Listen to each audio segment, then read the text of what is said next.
So Prahlada says, Shravanam, through hearing, whatever we hear. That is why a lot of people have to go to satsangas and upanyasas, because the first aspect, even the Upanishad says, Atma vare shrotabhyaha mantavhyaha nididhyasitavhyaha drashtavhyaha. First we need to listen. God has given us 2 ears, only one mouth. What is the meaning of that? 2 times listen, speak only half of it.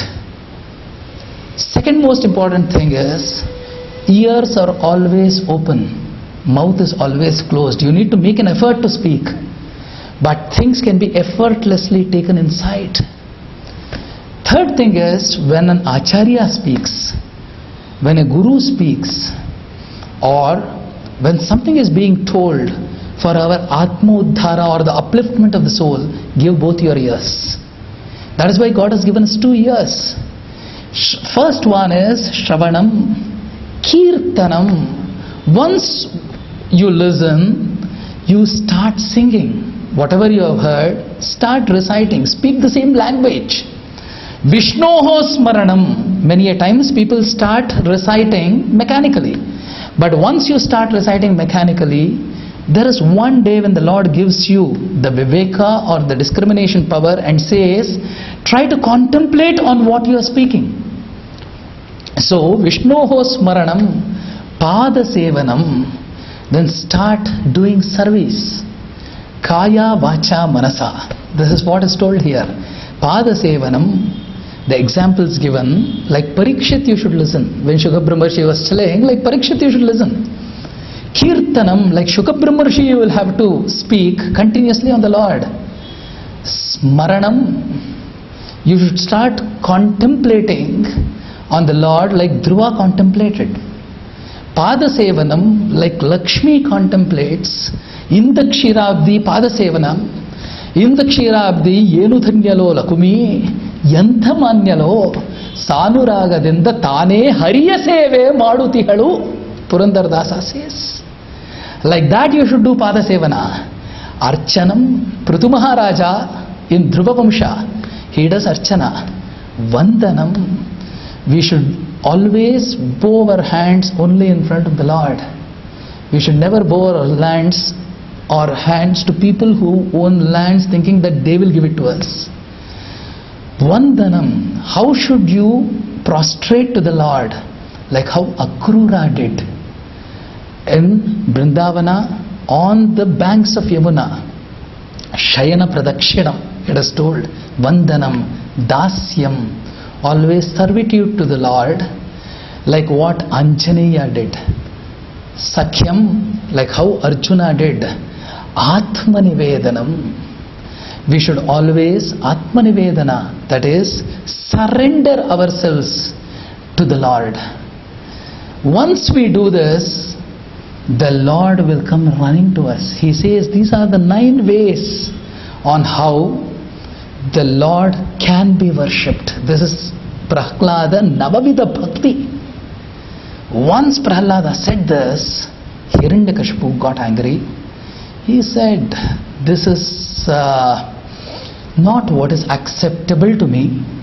He tried to tell the Guruputras, who has taught him this?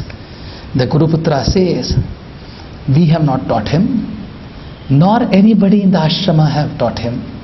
So at that point of time, Hiranyakashipu tries to kill Prahlada. He brings snakes, tries to put the snakes to bite Prahlada. He tries to send Prahlada down from the mountains. He tries to throw him down. The Mother Earth lifts him up.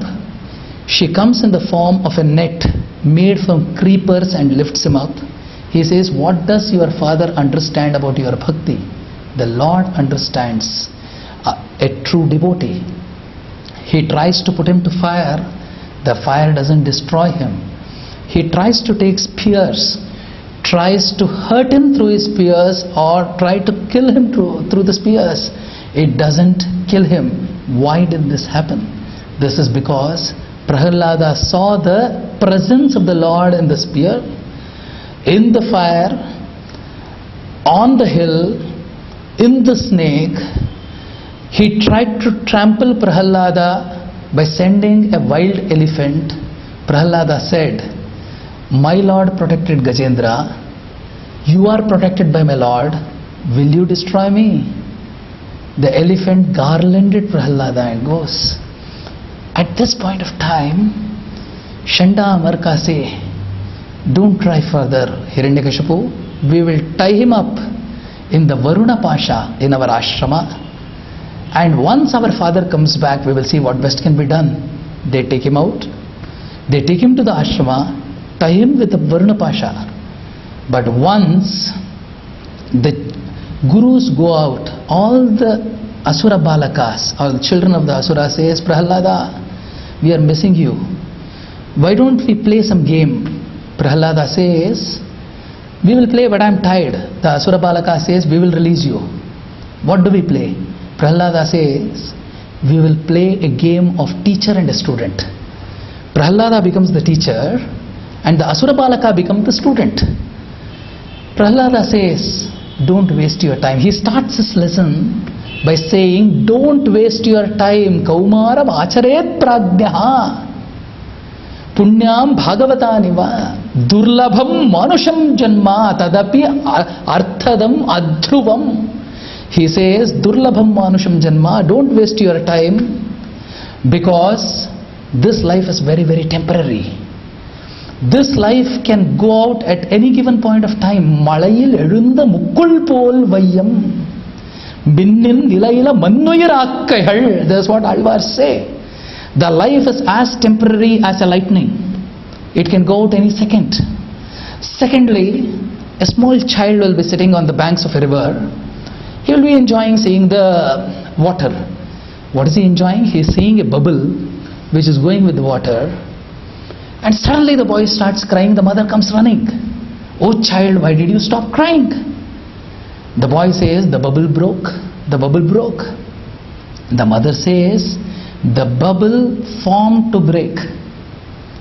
The bubble had to break as soon as it was formed. It has travelled for some distance, hit the stone, and it is broken."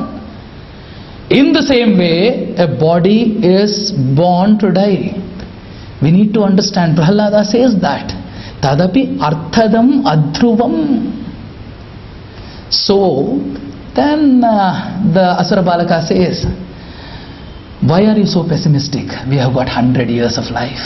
God has given Shatamanam Bhavati, 100 years of life." At that point of time, Prahalada says, "Yes, we have 100 years of life. Pumso Varshashatam Kyayuhu." 100 years. In that 100 years, 1/3 we ruin through the sleep in the night. The next 1/3 goes away in old age and childhood. The remaining 1/3 is there. That is what the boys say. The remaining 1/3 is there. He says, "Durapurena kamena." During the Yavana or the adolescence or the youthful state of a human being, he loses the remaining 1/3 only craving for sensory pleasures. From the time of marriage, he has priorities number 1, priority number 2, priority number 3, priority number 4. At the age of 75, when he is called towards God, he says, "No, I need to take care of my grandchildren because my son and daughter-in-law have gone out of station." So from 25 to 75 the life goes. This is not what this Dasa speaks. This is what Prahalada has spoken in Srimad Bhagavata. So life is very, very short.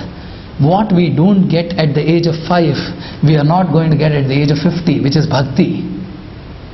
The Asura Balakas ask, "Prahalada, how is your knowledge so deep-rooted?" Prahalada says, "This is what Narada taught me when I was in the womb."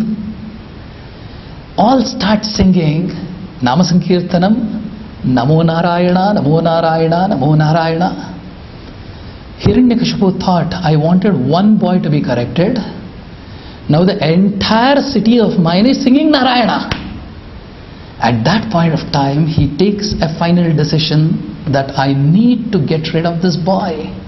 He pulls Prahlada, takes him to his court hall, and he says, tell me one thing, O wretched boy, he durvinita mandatman kula beda kuladhama.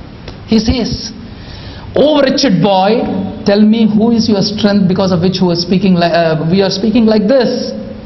The boy says, the strength who is there inside me is your strength also. Hiranyakashipu says, I am the strongest. The entire world trembles at my name. He says, the person who gives you the strength is who is the strongest, and you are not the strongest. Who is that? Who is the strongest is what Hiranyakashipu asks. He says, he is my Hari. He is the one who gives the strength to you. At that point of time, Hiranyakashipu asks, where is your Hari? Is he in this pillar? He is in this pillar. Where is he? I am not able to see it. The time Purvacharya says, Tunilarup Irupan, Turumbilum Irupan, Durutattai Pariharippan Narayanan. He is there in the pillar, he is there in the grass, he is there everywhere. At that point of time, Hiranyakashipu says, is he there in this pillar? He shows one pillar which he has built, he has architectured, measured the pillar, he has built the pillar. Is he there in this pillar? At that point of time, Prahlada says, Tambena drishyate. I am very seeing him in this pillar. Hiranyakashipu says, Tambe na drishyate. The same word having two meanings, cognitive dissonance and management. Stambe na drishyate. I am not able to see him in this pillar. Prahlada says, Tambe na drishyate. I am seeing him only in this pillar. There is a focus. Not seeing is the negative perception. Seeing only in that pillar is the positive perception. When you are trying to take the negative perception, positive perception, it is like a phase and a neutral. When the phase and neutral is short, there is electricity. Atharvana Veda says electricity was produced in Narasimhavatara. The neutral is Hiranyakashipu, the phase is Prahlada. Hiranyakashipu says, you are able to see the Lord there. Okay, let me break it open. If he is not there, I will separate your head from your body. At that point of time, he says, my Hari will not allow that to happen. This is the faith, this is the confidence with which we need to pray to the